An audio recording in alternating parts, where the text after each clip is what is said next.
It's the Hockey Hub with Sophia and Kasey. We are, Kasey, officially no longer struggling for content. Those summer days when we're like, what the hell are we going to talk about? Stretching, weird conversations. Yeah, traffic in Boston, whatever. No, there was always hockey stuff going on, but guys, it is like, it's flooding in right now, and we're really excited for the content that we have and coming up. So the Bruins' 22nd annual Boston Bruins Foundation golf tournament, Kasey. I hope one day you get to be invited to one of those because they're so fun. It's my favorite event of the year. That happened yesterday. So we have some fun things to talk about at the golf tournament. But the Bruins made like 7 guys available, including Don Sweeney, Bob Sweeney, and a bunch of players. So we have a lot of sound, a lot of reaction about their anticipation coming up on the season. So we're going to play you guys that. FanFest, we already talked about, right? That happened over the weekend. We're going to go over some of the one-on-ones we had there and then my experience as well. And then we're going to hear from Jeremy Swayman at the end of the show. And I went one-on-one with Morgan Geekie. That is a packed show. That is a mouthful, but like you said, at least now we're not looking for things to kind of like stretch and do the off-season juggle of what to kind of focus on. But I guess the most exciting thing to start with is you golfing it up yesterday. Yeah, that would be cool to be a part of. Yeah, so this is my 6th season with the Bruins. I've always golfed with kind of like the media crew, but I was officially a golf celebrity yesterday, which was so embarrassing because that to me. Is that like in the influencer category? Why the quotes? Well, because I don't feel like I deserved that, but so these people, they pay money to golf with the Bruins, right? And that's how we raise money for the foundation, which does amazing, amazing, amazing things. But then I'm thinking these people are paying money and they're like, ooh, maybe I'll get Pasta or maybe I'll get Marco Sturm. And then they get me, I'd be pissed. I'd be like, give me my money back. So I feel bad, but I actually had a really great group. I had a group of women from Cross Insurance, or one of them was from Cross Insurance, the other were her friends.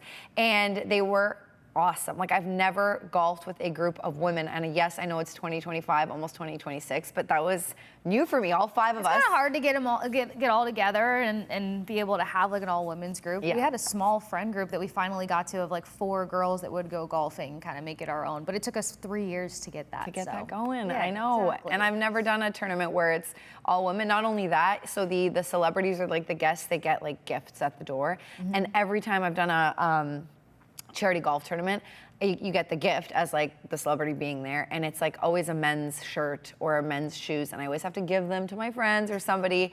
Yesterday they had women's gear. I'm like, things are moving up. You finally got to keep your stuff. Yeah, I got to actually keep it. Wore yesterday Travis Matthews stuff. It's really nice gear. So all in all, we're joking around because this was for a very, very good cause, but all in all, very good day. I drove the ball pretty well. I putted medium. My iron game, it's not a game. It's just bad. The iron game is so bad. It's hard to collectively have a really good golf game. I've jokingly come in here plenty of times. Z sees whenever I go out to Granite Links, and he's like, how'd you do? And I was like, me and my driver are not friends. We're not in a relationship. I love my driver. We've been broken up for about 2 years now. No, okay. I go straight to my 3-wood. If I can't make it work with that, then it's not going to happen. I will just drink in the golf cart. Okay, I love my driver, but that's all I love. So all the Bruins were there, which is really cool. Don Sweeney, Bob Sweeney, who's the head of the Boston Bruins Foundation, he talks about how these guys come home early because they don't technically have to report, but everyone comes home to be part of this because it is such a big deal. This is the team photo, black and gold assemble, checking in from the 22nd annual NHL Bruins Foundation Golf Tournament. Did anything feel different this tournament than the previous one, aside from getting to golf with some ladies finally? Did anything feel different? Not really. I mean, yeah, the Bruins always make players available, but it's just going to be the same vibe we're going to get in the room in training camp. It's a total reset or retool, you know what they're calling it. It's just very different. Before we were kind of piggybacking on the year before that, and then the year before that, and they were breaking records, and then they were President's Trophy, and then they, lost in the second round or whatever. This was just, that was different about it. It was just all the questions. Energy. Yeah, yes. Yeah, different energy, but vibes were high. Vibes are really good. Yeah, I would say some of the content that was being posted on the Bruins account looked like everyone was having a good time and just kind of laughing it up. Hampus Lindholm and Yoki Haru looked like they were having themselves a ball out there. Yoki Haru. That's a tough one. You'll get there. You'll get there. Yes. So see, even they're not even typing it out. They're just saying Yoki, so we can call him that. But Perfect. Henry Yoki Haru getting his first hole-in-one, or a hole-in-one. I don't know if it's first. I didn't get to talk to him, but this is the first ever in the Boston Bruins Foundation tournament history. I don't know if it was at the hole-in-one hole, because at these events, they have certain holes where you can win certain things, and there's one where if you get a hole-in-one, you are winning a Mercedes. I think if that was the hole, he would have. We would have known about it. We would have known about it, right? Okay. Yeah, I would hope so. Yeah. That should have been like immediately, or actually within the context of that post, it'd have been like, hey, by the way, he won a car. Himself a car. Yeah. So they had that. I don't think anyone got a hole-in-one there. But so we have. Who do we have? What's his name? Zadorov. Zadorov had a hole-in-one. Yoki Hari had a hole-in-one. I'm sure there were some other players, but maybe I'll walk around the room asking questions, take a tally. But we know of 2 Bruins so far that have done that. So very capable of something so elite. Yes. Now, apparently, Andy Brickley, friend of the show because he works at Essen, he's had many in his life, and I'm golfing with him tomorrow. Oh wow! So I'll ask him about that. Yes, please find out what his shtick is to make sure that is something that he can do so many times. I feel like Adam mentioned that he maybe Adam said that. Slight work of hole-in-ones, which is not supposed to be all that easy. No. Another player that they made a big deal about that over the summer was Matt Barzal. Like he went on Foreplay and talked about how he finally accomplished such a feat with golf. So I feel like this is such a big deal, and it's now starting to happen so much more. I know. Okay, well I'll get the deal on Andy Brickley.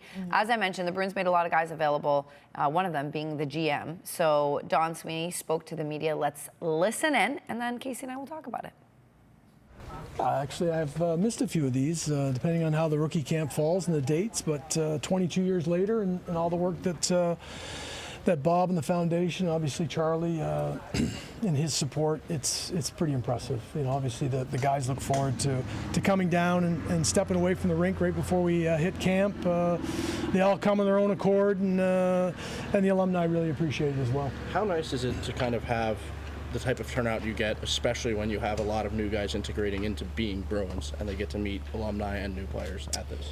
I think it's really important. You know, in years past, we used to sit down with and have lunch. Chief would set up lunch with guys. Lunch was a little different maybe back then than what it might be now, but the meeting what was behind the meetings were always really important. I think this is an opportunity for young guys to bridge gaps with older guys that take a lot of pride in this organization and are a big part of the history of this organization. A week away now from training camp starting. Just where is your confidence that this team can at least compete for a playoff spot? Well, I mean, if we stay healthy, I think we're going to be really competitive. Ultimately, we're going to blend, you know, as Marco talked the other day, a standard's got to be risen in terms of how competitive we're going to be and the structure that he wants to play with.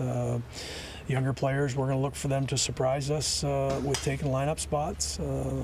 But what we've done is insulate our group of guys with a competitive group from the bottom up, and allow some of the younger skill, hopefully within now and moving forward, is going to emerge. But we're going to be a much more competitive team and held to the standard that Marco was talking about the other day. What may be some of the markers that you're going to be looking for early in the season to show you that, you know, you're in the right direction and that you're improving in all the areas you wanted to?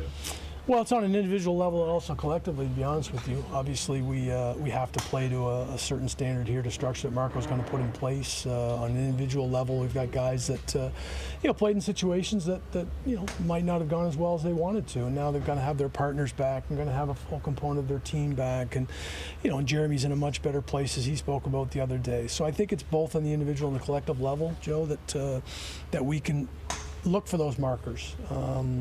But again, from day one, as I said, the internal engine and how we're going to compete and how we're going to be ready to practice each and every day and moving forward with the goal of being ready for opening night.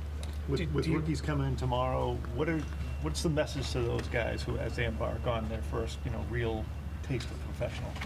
Yeah, I mean, I read an interesting comment that, you know, Matty Poitras is sort of at the end point, and, you know, he's 21 years old, he's played 66 games. I look at that as positive, you know, and guys like Dan Los Malice and guys that are coming for the first time, they should have their ears pinned back. You know, guys can go out and take advantage of opportunities, not unlike Fabian last year in the last 12 games and getting his feet wet. Is he more comfortable? Has he put the work in? Now can he go out and take advantage of the skill sets that he has, you know, as a much more mature player? That's what we're going to be looking for. And the younger players, they'll get a chance to knock the rust off of the summer and not have a summer hockey and shinny hockey mentality when it starts next week, because when the puck drops, you know, camp seems long, but it's really not. I know moving forward it's going to get a lot shorter as well, but you know, the games themselves are going to be really competitive for the spots and for the opportunities that they're going to be presented to each and every one of the younger kids as well as the vets.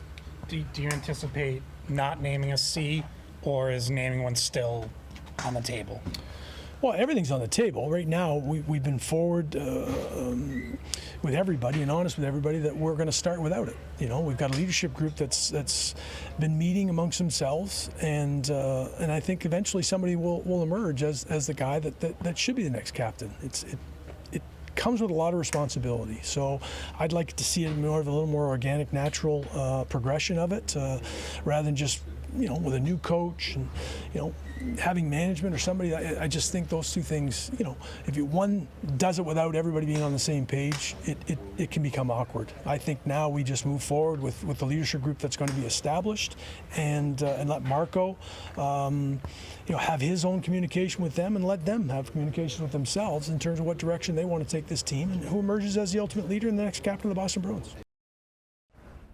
All right, Kasey, we heard from Don Sweeney. He went on to answer other questions, but that's where we found what was most important. And I like that final question about, are we going into the season with or without a captain? Mm-hmm. Everything's on the table. That's what he said. And then he went on. What's your reaction and your thoughts about his answers? Yeah, well, I think it's important to note that he said that everyone's on the same page, and that's going to silence a lot of the noise and all of the question marks going into things, which means everyone has got the buy-in. And I feel like this is important with the new coach, as he pointed out, Marco Sturm coming in. And Marco, I think, told you or somebody else months ago, like, he's still getting to know the guys. So how do you hand over captainship, and how do you speak to what the leadership is supposed to look like in a room that's kind of reformulating what their identity is? I like this approach a lot, because you're looking at something that they're trying to make last versus trying to glue together. And I feel like we just saw a little bit of a glue together season for the Bruins, and it clearly didn't pan out. So going in without a captain is not a bad thing. I mean, the Ducks have had to deal with it. A number of teams have had to deal with it sometimes when their captain retires and they're kind of going through that wayward stage of retooling.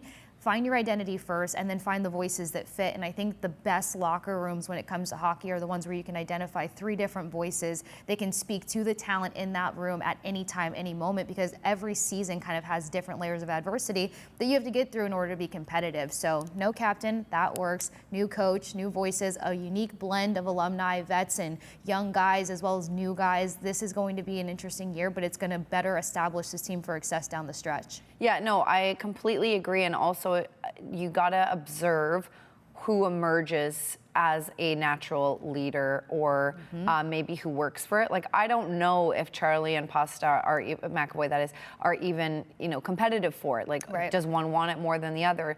Does one not want it because it's not in his DNA, but would be like a very good co-captain like we've seen in this organization for a long time?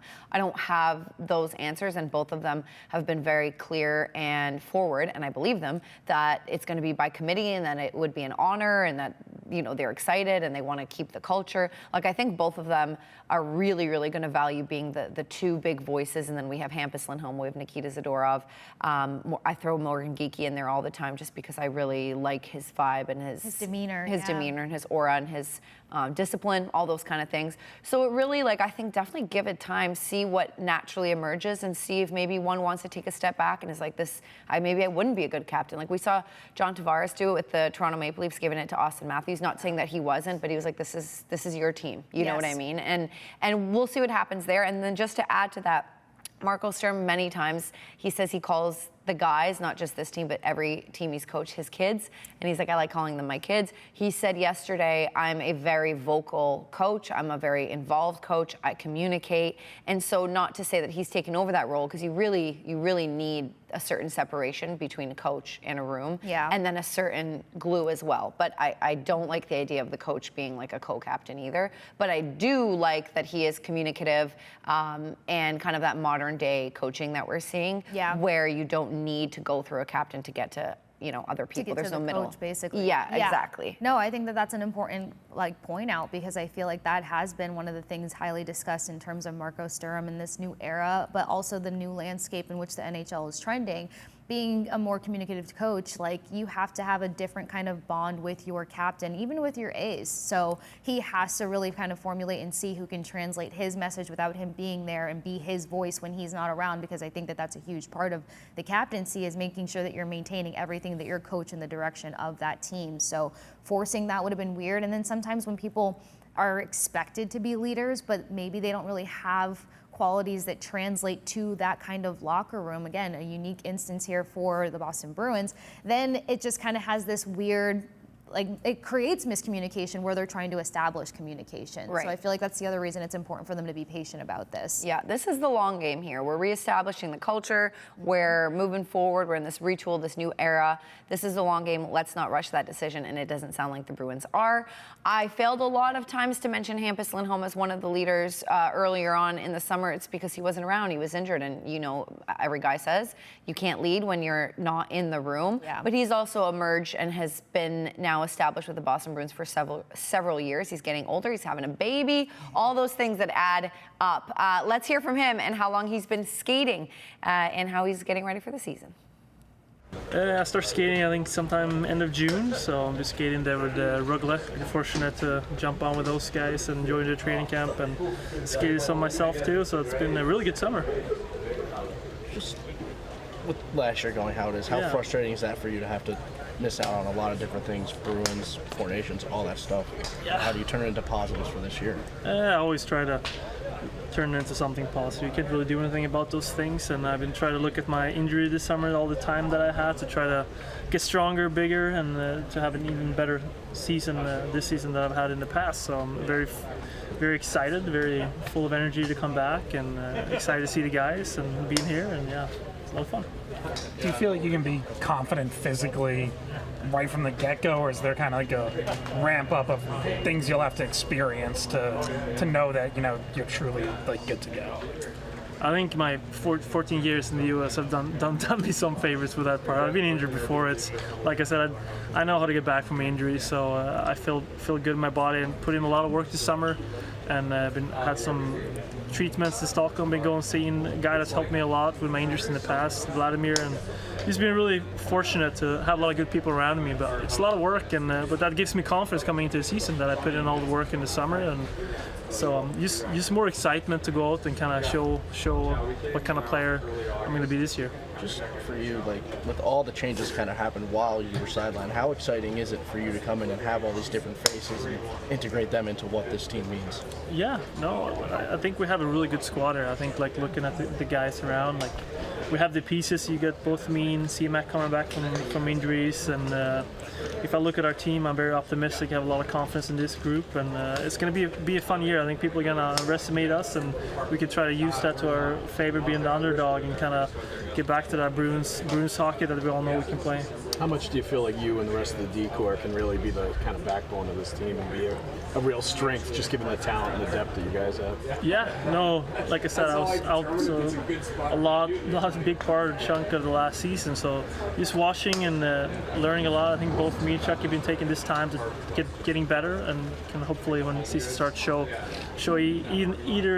even better versions of ourselves coming back. And we already have a good D-Corps, and if we can keep taking steps, all the guys individually as well, I think we have some really good thing going here forward. It's another important quality worth mentioning. You know, having almost a year off. His last game was November 12th, just 17 games played. Tried to come back from injury, didn't. That's frustrating. That is frustrating for any player. You're kind of spinning. Like, I know, you know, there's stuff you could do, but it's not like you can get another job and like pass the time. Yep. It's frustrating mentally. It's frustrating physically.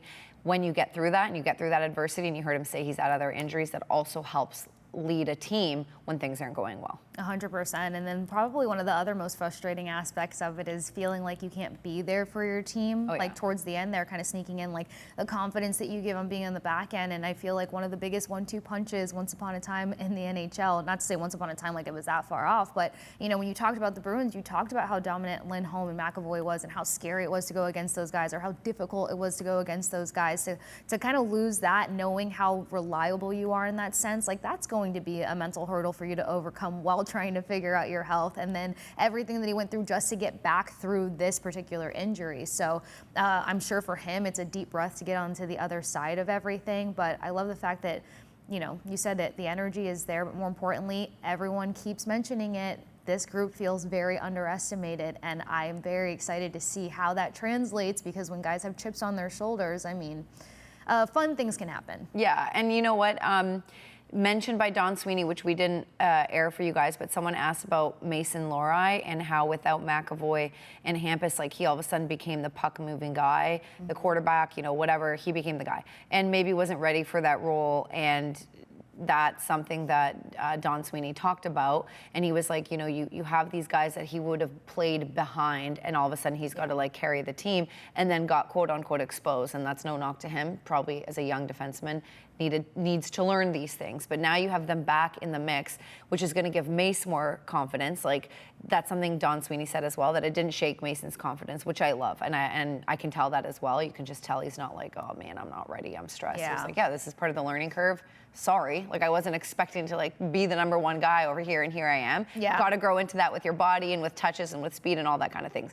But I like that now Mace, went through that, so that's a bit of adversity. But now he's got these two guys that he can be playing behind, getting different matchups, and then that's going to make him better too. Like, this is all good, guys. Like, we are going to be okay. More positive. Okay. Yeah. And to that note, I mean, when Lori came on to the Hockey Hub and chatted with us, we talked about the fact that like his time on ice jumped tremendously. Yeah. And he was telling us like how that created different fatigue in his legs and how he had to adjust to feeling that while still being effective. So there's so many other layers to it where like now he can be within the time on ice that he is most effective in while learning from such incredible other players, on top of like most important, his confidence not being shaken whatsoever, knowing that he still has something to bring to this team and to the ice, but the adjustments that give him the abilities to do so within his best potential. Yeah, I'm like, this is all positive all around. Again, new pieces, but guys that are healthy and guys that are going to be better. And of course, they have to, we'll see, anything could happen, unfortunately. But if all goes to plan, and it never really completely does in any sports team, but if all goes to plan, we're going to get a healthy Bruins team, and then guys that are going to be better than they were last year because of things, lots of moving parts, lots of drama. All right, guys, we are going to go to commercial. Later on in the show, we're going to go one-on-one with Morgan Geekie, talk about FanFest. We'll probably hear from David Pastrnak and Jeremy Swayman. So lots of content. Don't go anywhere. Casey and I will be right back. Yeah, I mean, you pretty much said it. A lot of physicality. We a lot of speed and obviously had a lot of things to work at the training camp. A lot of things to be unwrapped. So we'll see how we do, and we just need to make sure we found our identity quick and see the way we want to play and the way we can. Does this feel like a new era a little bit for the Bruins? Just this is the first time there's not going to be a 2011 Cup winner that's going to be on the team and on the roster, sort of going into the season, and it's kind of a a new wave of leaders sort of taking things over. Yeah, I mean, I guess you can put it that way. I didn't think about it that way, but now when you said it, yeah, could be. Like I said last week with everything. You have to adapt as a player, as a human being. The world is moving on, and you either get on that train or you don't. So, yeah, we can call it. I necessarily didn't call it a new era, but yeah, it's a fresh breed of air, and like I said, for us, the main thing is going to be to find our identity and the way we play and the way we perform at the best, and obviously with new coach, new system, so get that dialed in. We have a lot of time for it at training camp, so super excited to get things going. First of all, I love Pasta's haircut. Yes. He's been rocking that like mullet thingy. What is it, a full mullet? I love all the fake mullets. mullet. Yeah, same. My dad still wears one on purpose. My entire life, actually. Oh, cool. Yeah. I didn't know that. He has been a mullet man. Okay, show me a picture later. I will. But I love the haircut. But anyway, besides the point, what were your takeaways with this whole new era thing? And again, I know you're new to Boston as I was a couple of years ago, but the last time they won was 2011. And then there was this like slowly trickling down of players that were either retiring or being traded or moving on. And then it ended with Brad Marchand no longer being with the team. Yes. So this is a kind of a new era. Pasta kind of was like, oh yeah, I guess so. What are your thoughts on that? Yeah, I would say all the faces that I've associated with the Bruins, even being from a distance, like majority of them are no longer here. I realize that it's really just two, being Pasta and McAvoy. So definitely a new era. But I always establish the term new era whenever you get the new head coach, because again, you don't know the direction, the distinction, or as Pasta mentioned there, they need to find their identity quick. That usually just implies that you guys are pressing upon something completely different. But I think that, he's very spot on in terms of them getting more physically stout as well as adding some speed into the mix. And again, I know fans are concerned about there being a lack of secondary scoring, but just kind of looking at teams that kind of in an ugly fashion made it to the cusp of situations, the Islanders come to mind because they have been impaled with so many injuries themselves. They had a number of call-ups last year, the year before that. They didn't have their stars in, but defensively and with good goaltending, they were able to keep themselves in the mix. So I feel like this Bruins team is a step further than kind of that sort of mess. The bottom six, like, it really is a positive that it's going to be so competitive in the sense of, like, you're going to have guys that have size on them, that have physicality, that have speed. And the two guys that come to mind would be Jeannot, who we know is a physical monster. I mean, he was referred to as the Ox as he was coming up in juniors. And then you've got Mikey Eyssimont, again, the other guy that I've covered back in Tampa Bay. And Mikey's a puck hound. You know, he does have a lot of speed. He is really good with forechecking. He's a pest to play against. He's very hard to get out of your space, in your face. He cleans up loose pucks very well. So you just have guys that have different dynamics that can just kind of help keep the attack going in a sense on the offensive side, even if the secondary scoring takes some time to formulate. Yeah, no, I agree. You mentioned goaltending really quickly there, but like how many teams are looking for that franchise goaltender, looking for that night in, night out guy that's going to bail them out when they're not playing well and make that one extra save that's going to change the momentum in the game. That is what the Bruins have in Jeremy Swayman. And yes, I know we need to see that this season, but I believe it's there. It's time to turn the page. It's time to turn the page, exactly. And that's such a like key thing to build around. And then, you know, we're looking at, like, for example, the Chicago Blackhawks with Connor Bedard. They're kind of building around him, but that's going to take him a while.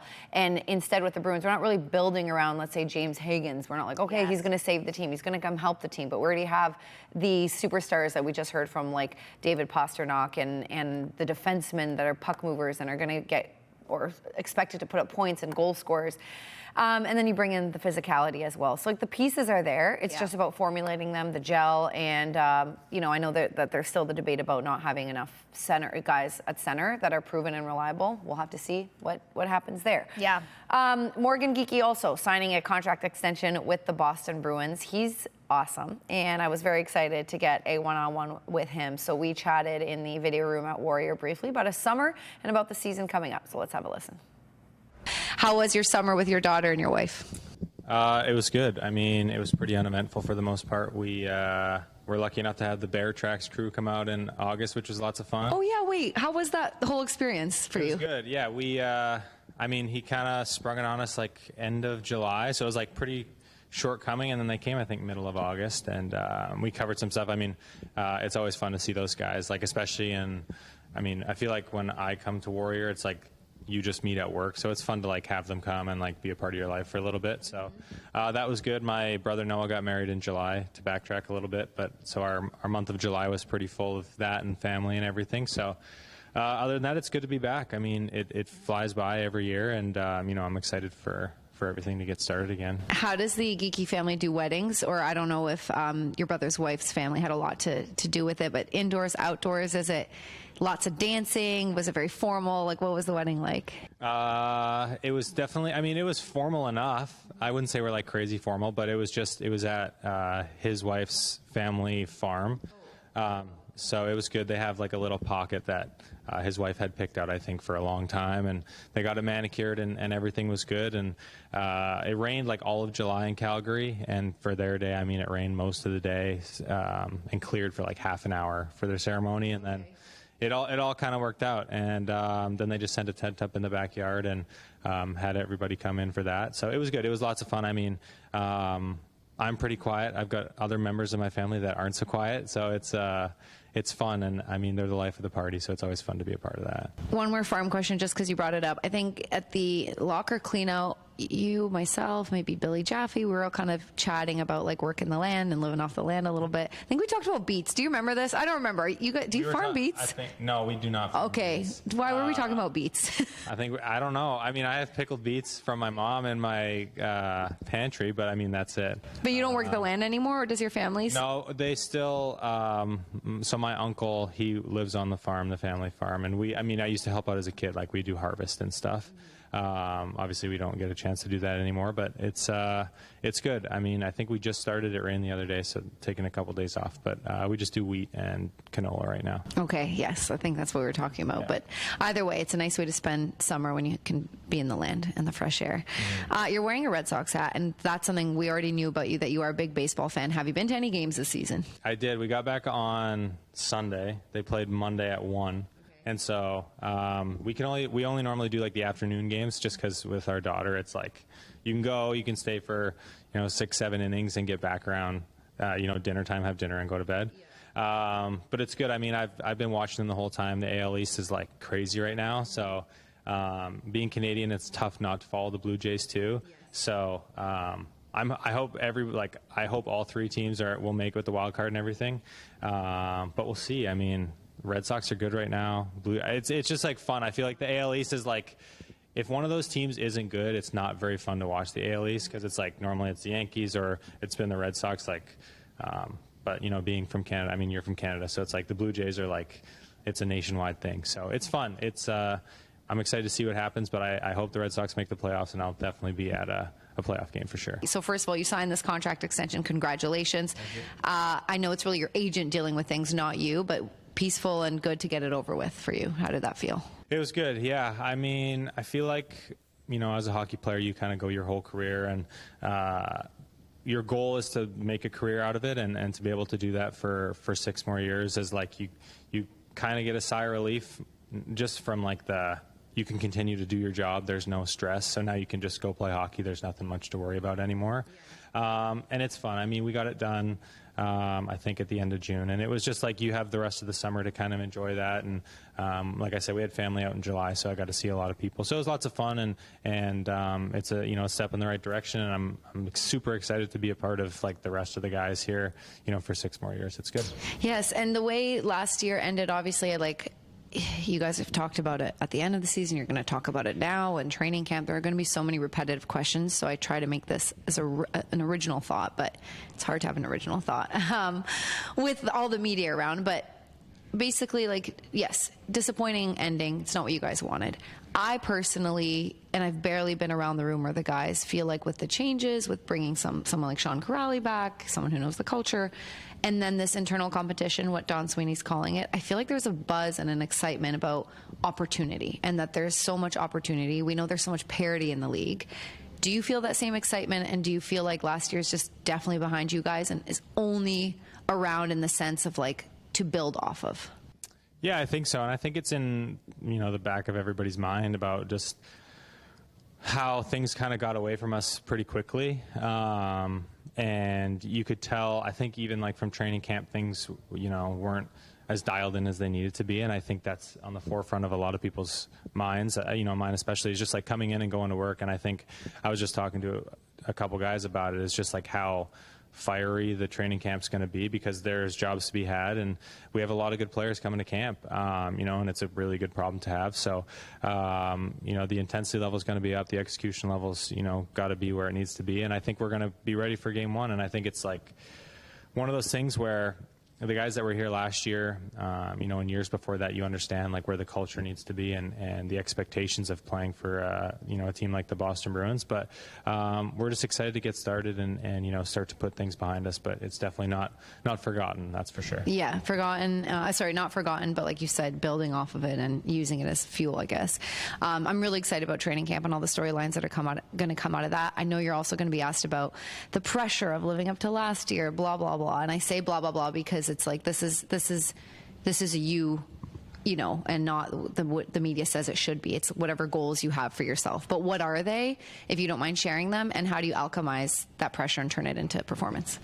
It's a good question. I mean, for me, I kind of touched on it earlier, but the pressure I feel always came from, are you good enough to play in the NHL? And all throughout your career to just be fighting for a job here and a job there. And, now that I'm, here for 6 more years and whatever, I think now it's you don't really have those external thoughts and the external pressures, they more come from within. And for me, it's not the hard part, but the life part is over. So now I can just go start playing hockey and just not worry about anything else. And I think that's a big thing for me, is just you go into last year and I didn't start very well, and it's just there's a lot of pressures externally. You don't know if you're going to have a job next year, you don't know where you're going to be, and it weighs on you, it weighs on your family and things like that. But to be able to have all those things pushed to the wayside and figured out early, and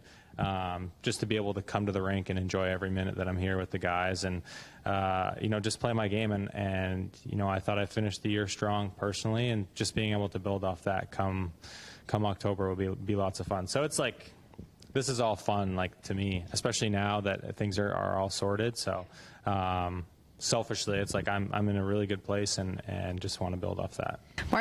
Marchand said the same thing when he was already in Florida. He said for the first time in his life, he went into a year without a contract that was stable. And he was like, you start realizing you're playing more for yourself than the team because you're scared about your future or whatever, worried about what you're going to get. And he said that wasn't a good feeling. Like, you're just like, you're concerned about your own performance and you just want to play hockey, focus, and then make the team better. And so I think that's echoing a little bit of what you're saying, and it's nice to have that taken care of and you can just play hockey. Yeah, for sure. I think I think anybody that says that just disagrees with what Marshy said was probably lying. Because we're all human at the end of the day, and that's just something that comes with the sport that we play and the job we have. So he's 100% right now. Obviously he got a nice contract there too, but he's going to go into that year feeling the same way I am and the same way he's felt, years previous. So it's fun. It's, like I said, there's a lot less worry now life-wise, and it's just, about playing hockey. Did you care to watch the playoffs, or is it some players say it's too painful when you're not in it? Did you care to watch it at all? I actually watch quite a bit. I mean, we don't watch a ton of TV, so when hockey's on, it's like, that's what we let our daughter watch, so it's nice to have something on. I also knew quite a few guys that were in the playoffs, so it's like, I didn't really have a preference who won. We had Marsh and Freddie, so, we had guys on both sides that we were there for. So, other than that, some good hockey. There was some good, really good hockey. Good hockey. It's not like I cheer for anybody. I know guys, and to see guys do well is awesome. Last one, and thank you for your time. Everyone, again, one of the cliche storylines is leadership by committee, and there's no captain. I didn't know you very well until last year. I felt like we got to chat more, and every time I talk to you, I'm like, you have a very calm presence about you, very mature way, and I'm like, that would make a good leader, maybe a good alternate. Do you like the idea of that? Do you like that role, or is it something new for you? If you were given the A, would you like that? Yeah, I mean, anytime you're looked upon to be a leader like that, it's something that you can take and start to build off of. But for me, I mean, whether I have a letter or not, it's not really going to change what I do. And I think now that with everything, that went on this past summer, to be able to step into a leadership role, I'll definitely, step in where I can, but it's not something that I think is going to change much for me. I think, I start off pretty quiet, but I think, as I get more comfortable, I'll be a little bit more vocal, and it'll be my third year here, and I think things are pretty standard for me now, just, coming to the rink and everything, so you're really comfortable and know everybody. So, yeah, it won't change much, but I definitely wouldn't say no. But, we got a great group of guys here, the guys that have been here for a long time, and past to Charlie, Hampus, those guys, and then newer guys like, Z and Lindy. So, I mean, like you said, I think it's kind of a by committee thing, and I think we all know that as a group, and it's just something that we'll build off of from there. All right, you got to know Morgan Geekie a little better through that, I think, right? You don't have many interactions with him. What did you think of him and his answers, and what stood out to you, Kasey? I love that you pointed out just kind of his demeanor, because I feel like, again, different voices kind of help different locker rooms, and I feel like he could have a bit of a quieter but confident approach to be able to help players along in a sense, whatever their communicative style tends to be. So something to keep an eye on that I love that you've pointed out. And then something else that kind of jumped out to me was just him kind of talking about the season getting away from them last year, and it just made me kind of think realistically of the frustration to feel like they got off to a hot start, because I remember, I mean, as most people know, I do coverage for CBS as well, covering the entire league, so I have to keep an eye on the Bruins even before I got here.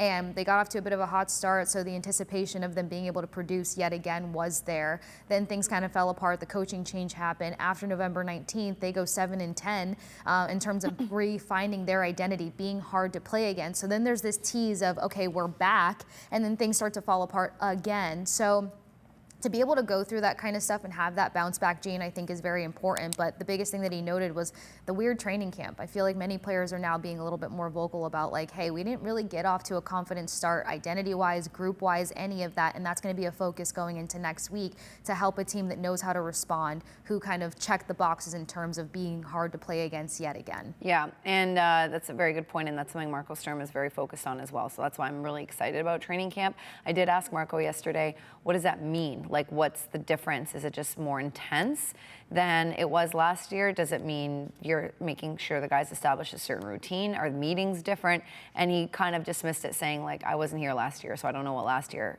was. I kind of like that he's not going to compare it to last year. Yeah. Like, I feel like that's going to be important for this group. And I mean, that's true too. Yeah. It's like, Yeah. we're not, yeah, you're right. Like, that's going to help with honestly a more significant page turn. Like, we're not going to compare it to next year. We're going to make it what it is now with this group, what we see in training camp. Because I mean, we can sit here and identify a bunch of things. Like I mentioned with the teases of thinking that they were back, or a big conversation was, oh my gosh, we get leads and we give them up in the third period. Like they had a number of close but no cigar opportunities last year, and I feel like that would kind of stick with somebody of my personality much more than like blowout opportunities or just not showing up, those difficult tight slipaways. But again, like with the kind of training camp that we're looking ahead to, I feel like those are course corrections that are more, I don't know, that you can be more positive about. Yeah, no, 100%. I like your point about Marco even being like, I wasn't here last year, so I don't know, but I'm gonna do it my way and how I've always done it. I'm gonna do me. Do you, boo?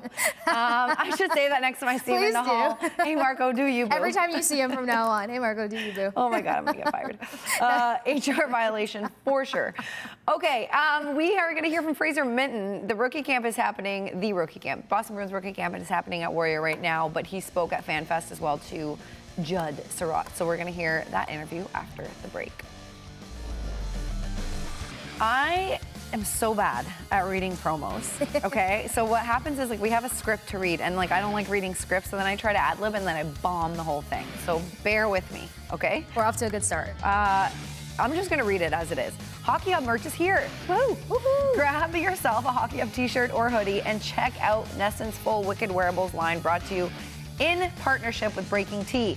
Okay, I did pretty good this time. Check out Wicked Wearables at NessonWickedWearables.com. But real talk, we've got some swag, some gear that you guys can wear and buy at wherever I said to go, NessonWickedWearables.com. Okay, got through that. Let's get through the rest of the show. FanFest happened over the weekend, and we're definitely going to talk about that. But rookie camp right now is happening at Warrior Ice Arena for the next few days. Then on Friday, they're going to do the showcase, Casey, and that's going to be in Buffalo. That's where it is every year. And we're keeping our eye out on the Bruins prospects. But one of the big ones, we were just talking off camera, is Fraser Minten. That's who's getting a lot of hype. And we'll discuss him, but let's hear his interview with Judd Surratt at FanFest over the weekend first. Well, Fraser, before we get started on the Bruins and business and getting set for training camp, how was the summer? Summer was amazing. It was great to be back in BC there in Canada, back home with friends and family, and getting some time outdoors, going to do some stuff and just be a normal kid and hang out. So it was a nice 3-4 months there, and great little reset. Is it different in any way for you as you start your first full season in the Bruins organization? Yeah, absolutely. I think it's a little bit of a crazy start when you get traded right at the deadline there, and you're just jumping right in. So nice to come in, have a normal camp, and start as you normally do when you're with an organization. I think you ended up playing 6 games for the Bruins at the tail end of the season after you got acquired from the Maple Leafs organization, 21 overall. You had a handful of games the year before, but having that chunk of games, just how beneficial is it as you look ahead to this year? It's good. I think it really helps with confidence and knowing that you can play at that level, and gives you more of a belief that that's a realistic goal for you and something to go after. So knowing that I can play there definitely makes me want to get back and be an impactful force at the NHL level. Fraser, the other thing that stands out when you did get to the Bruins, and I understand it's a smaller sample size, is that your ice time went up. It's probably maybe 3 minutes more than you had been playing in Toronto. So is the ask any different, the responsibility any different for you? Yeah, I think, like you said, a small sample size and at the end of the year, so a few factors factor into that. But yeah, hopefully I'm a guy that the coaches here and the organization sees as someone who can be a valuable asset and not just somebody to fill a hole, but somebody who can contribute to winning games and getting a team to being a winning hockey team. What will be important for you to make a good first impression on Marco Sturm? I think just being myself, playing hard, competing, and being a reliable guy who's working his butt off out there and doing everything he can to, like I said, help the team win. I think that'll be my focus, and hopefully a coach can see that and like that. Last thing, we got to switch it up to a little bit of baseball. The Red Sox have a chance of maybe taking the AL East. Definitely in a good spot as far as a wild card position is concerned. How much have you enjoyed the run? How many games are you going to try and get to between now and before the NHL season starts? Yeah, I will try to get to as many as I can. It's been awesome to get to Fenway and watch those guys. It's awesome atmosphere at those games, and they're kind of converting me from a Jays fan to a Sox fan. So get to as many as I can, hopefully, and cheer them on. All right, Fraser Minten, very sweet demeanor. That's a big conversion that happened at this time. Yeah. Jays are our enemy right now. Yeah, and also, like, that's a tough question because you don't want, you're like the new Bruins kid and you don't want to be like, I'm a big Jays fan. Like, you can't really do that. So, Judd, kind of illegal. Way to put him on the spot, dude. This poor kid was like, yeah, I love the Red Sox. Cool. And Boston will be shipping me off. Yeah, exactly. Poor guy. Any other takeaways from that interview for you? I love it. I love his humility. And actually, something else you and I were just talking about or joking about off camera was like, I wonder if he's feeling the pressure of some of the obsession of like Fraser Minten, what is he going to do? Who is he going to be? Can he? Whatever. But the reality is like now going into this new chapter where you have a head coach that focuses on youth development, like the opportunities are going to be much wider for these younger players. It's not like how he said. He doesn't want to just come here, fill a hole, and then go back away. So I feel like that creates a different kind of buzz knowing that you have a chance to solidify your NHL career with this new head coach, with this organization. And I feel like that probably changed his offseason perspective a little bit. And, you know, a lot of big conversation around it too is because of this whole him potentially being at center on the third line. Patra, is he going to be center? Is he going to be third wing or outside wing on the third line? And I remember seeing that they kind of had a nice little connection in Providence when Minten first got here. So the opportunities, the options, they're going to be quite endless. And I think that that's going to be a cool spark for him. Yeah, I'm not too familiar with like what the Leafs prospect group looked like or positions when he was in that organization, and if he had to like wait for his turn or like squeeze in there. He was playing with Alex Nylander a lot. Okay. Yeah. And so like, and you saw a lot of chemistry between those two. And then you and I talked about it months ago. Like his script, his thing is that net front presence for one. His one-timer was another thing that was highly noted. So like he was playing quite a bit and they were holding him in high regard to get that next step and opportunity. And then the trade took place. Yeah. So, I mean, I guess with this being kind of wide open, if there's more opportunity, you know, for him, if you're playing with Nylander, William, right? You mean no, Alex, it's Nylander's brother. It's Willie's brother. Oh, okay, Yeah. Willie's brother. Okay, so then if that's happening and you're, you know, up and coming for the Toronto Maple Leafs, but here, like, now they're asking you to, can you be the guy? Like, no more up and coming, right? But I asked him at the end of last season, and then we'll move on to talk about FanFest. I asked him about playing and getting a chance with the Boston Bruins if there was less pressure when the playoffs were out of the picture, which at that point they were, as opposed to coming in after the trade deadline. And you know how like some teams are making it by 1 point? If you think you're going to be making it by 1 point, 1 or 2 points, and you make a mistake and you cost the team that point, like that is a big deal. So I asked him, like, now that that's not on the table, does it feel better? But he gave and like, this is not a knock to him, like he just gave a very nice answer, being like, it doesn't matter if we're in the playoffs or not, we're wearing the Bruins crest, there's a lot of pride in the game, I'm always going to try. I'm going to try to ask that again and just ask him about like now being on the other side of it. Yeah. Exactly. But you know, I think good question too, because you've mentioned the intensity of the Toronto market. You know, I mean, you've seen how players kind of process differently in markets such as that. And I mean, like, yes, Bees are an original 16, but I feel like the atmosphere might be a little bit more breathable for him. Yeah. Listen, we got to just really quickly talk about FanFest, and I wish it didn't have to be so quick, but we were blabbing. It's such a great time. I went to Concord, New Hampshire. It was pouring as we got up, and I was like, no one's going to show up. There were lines out the door to get in, and you could tell it just means so much to these Bruins fans to do anything with the Boston Bruins. Like, meet people at Nesson, which was such an honor and a joy for me. Meet some of the Bruins fans that were signing autographs, but like look at the lineups, look at the crowds. Yeah, they just want to be around Blades. They want to be around other Bruins fans. People drove from hours away. This is my first FanFest. Again, I'm always in Toronto at the end of the summer, so I miss them. I'm definitely, and I'm not just saying this, I'm definitely coming back for the next one. It was such an honor, and if I could just speak to the fans, to meet you guys who support us at Nesson, who support the Boston Bruins. The culture here is so different. Your passion is so different. I loved meeting everyone. I had the best time. People were going to come rain or shine. This is not me trying to be like corporate here. You know what I mean? Like, I hope you can feel it from my heart. I really was honored to meet everyone. Like, they care so much. And then you realize you're like, oh, I'm doing my job for you guys watching. That matters so much to you. Yeah. And everyone that I got to meet, kids, adults alike, so many women thanking me for being a voice in the women's space and stuff. It was such an honor, Kasey, and they do such a great job. FanFest, I believe it, because I mean, you are the bridge to fans as well as the team. And I mean, going through the year that everyone just went through, especially when you're kind of trying to re-identify a winning team and getting back to that culture, things can be tough. We see the comments, we see the fans that are frustrated or, you know, that have kind of lost a little bit of hope and stuff like that. So a FanFest like that, I can imagine, means so much more, and to see the turnout, because I'm the kind of girl sometimes where I see a sprinkle and I'm like, good, I'm staying home for the rest of my life. And so I loved seeing how many people went out there, but I think it is going to be impactful to be able to meet somebody like you, because like, again, you being that bridge in between and like getting to have that authentic conversation is going to be important. All right, I have no comment, so because we got to go to break anyway, but thanks for what you said. Thanks to everyone who showed up at FanFest. We'll be right back to wrap up the show after this. All right, hi and bye. We got to make this really quick, Kasey, but okay, hold on. I haven't seen this from this angle. I think the form looks good. That looks great. I think it looks good. What was this? The putt? Oh no, I don't think I did good here. It was way too hard. Yeah, what the? Guys, why are we showing this? We're supposed to edit this to make it look like I'm actually good at golf. There's your face saying, do not show that. Yes, really, really fun. Bruins Foundation 22nd annual golf tournament benefiting the Bruins Foundation. All the players on hand, current and alumni. Really fun event. I hope you can go to one year. But for now, we got to go, guys. We'll see you on Monday. Thanks for watching. Have a good weekend.